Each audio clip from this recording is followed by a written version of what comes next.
Hey, it's Scott and Bart with the Scotch Test Dummies. Mm-hmm. There has been an awakening in the Force.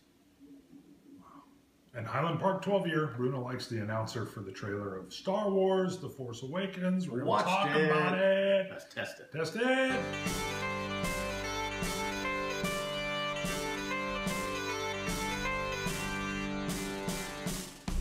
All right, it's Scott and Bart. We're back.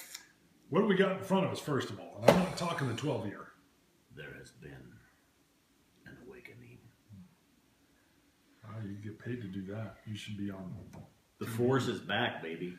The trailer was out. We're Star Wars fans. Star Wars Episode 7, The Force Awakens.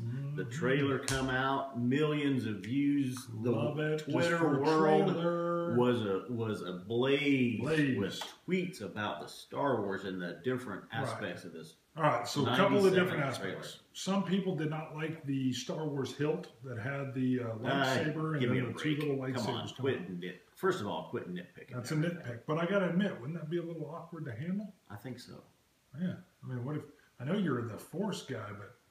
Let's go back though. Darth Maul was the first. The one blade come out and the duel, and at first you're like, look cool. Crap, look at that thing. Although he made it brutal. Functional. But you know, that's actually for Padawan learners. If you go back in your research and you know stuff, that was actually when they trained the young Jedi. That's one of the weapons they used to train with. I thought I was the bigger geek. Dual-bladed lightsaber. You're out geeking me right now. You just out geeked me. Wow. You know, there's all kinds of things rattling around. There is. Now, before we get back to that, I do want to mention this is my original Slave 1 that I got as a kid. All the stickers fell off because apparently they used substandard glue or they didn't expect the toy to last 35 Maybe years. you played with it in the tub.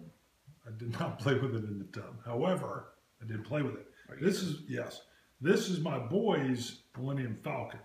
It's missing the little, I don't know, cockpit canopy. Yeah, and somehow the upper 4 cannons have come off.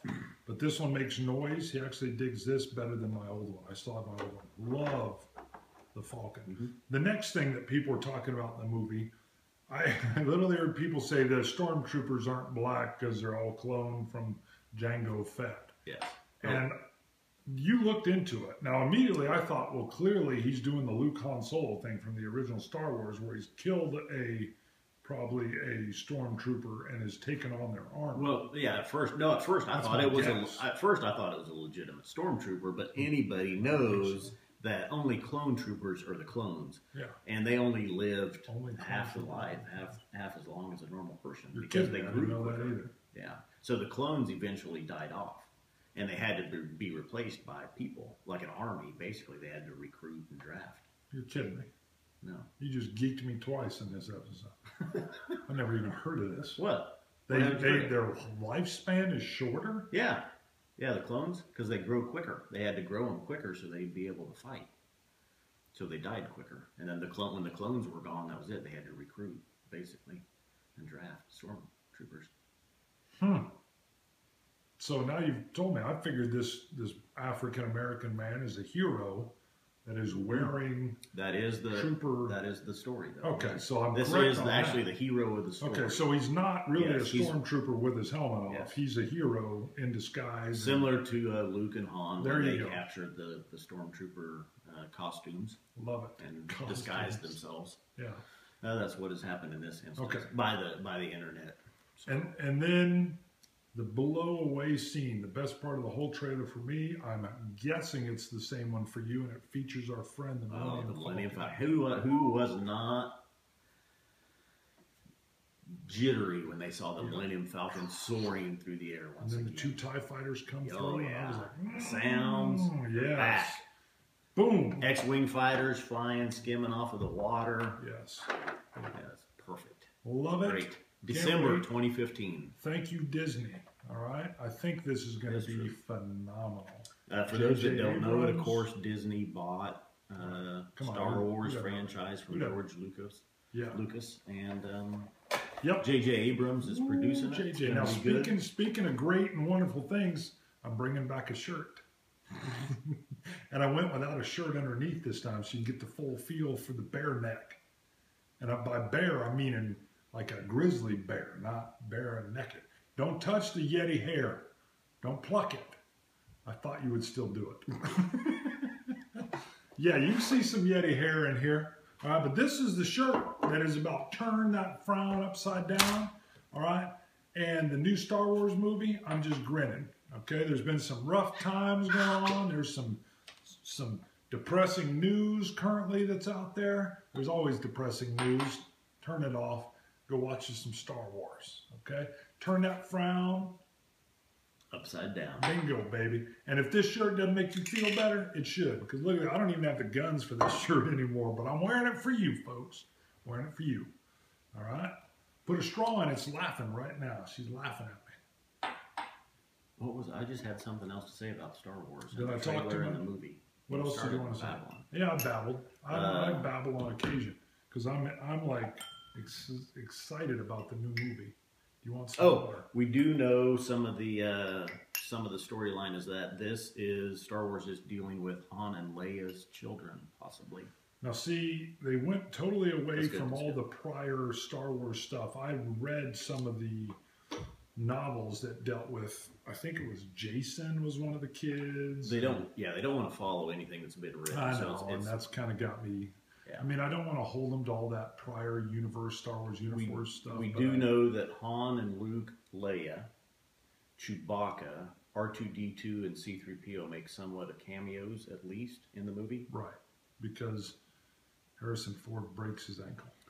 Well, I know Han and Luke and Leia. Right. I've seen Peter Mayhew's name in there as cast. Sure. Kenny Baker and Anthony Daniels. Love it. So we know at least somewhat, and I think that's me guessing. I think they're cameos probably on their part. Maybe they're more involved in it. I hope there's a little bit more involvement in it. But I also want to say the hat. Thank you, Matt or Bixby. One of my Canadian buddies came down and visited, and we got somebody ringing a bell. And I'm wearing and I'm wearing a crazy shirt. I can't even answer the door wearing this shirt. Let's pause. I can't tell. I moved off screen.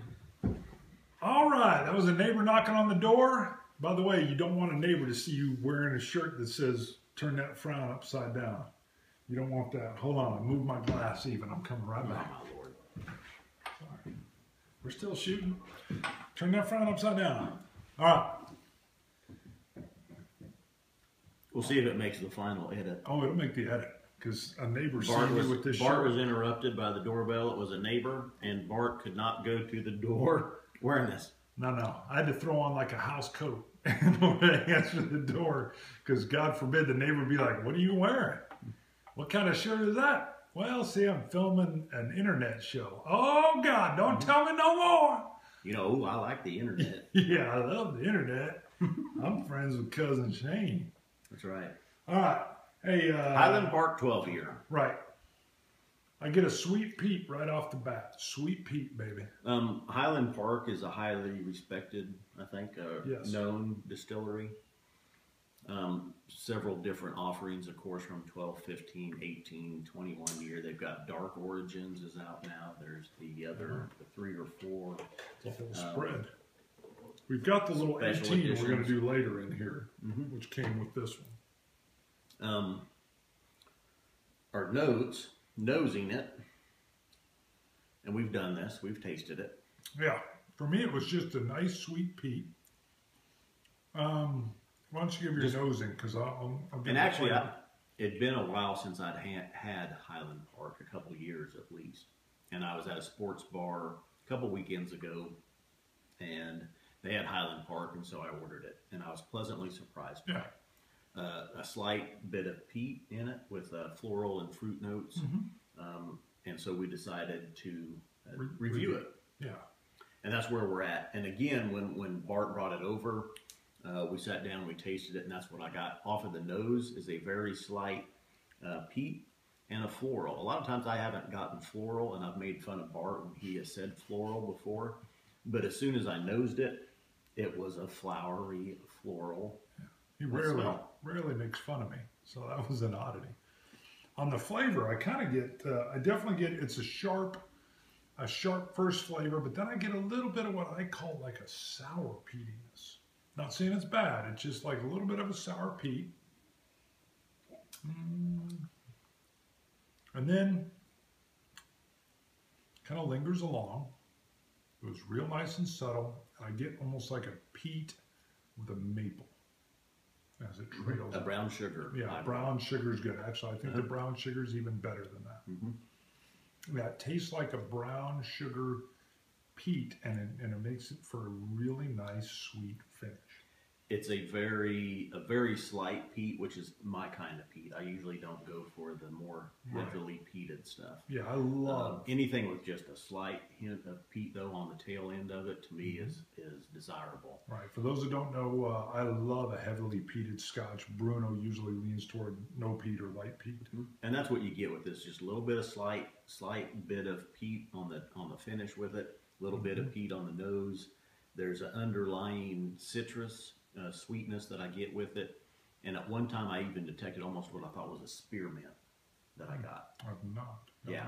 But And also the brown sugar. Yeah, the brown sugar finish is just delectable, and I get kind of a velvety mouth feel to it, and that's the best way to explain it. Just a nice velvety kind of mouth feel.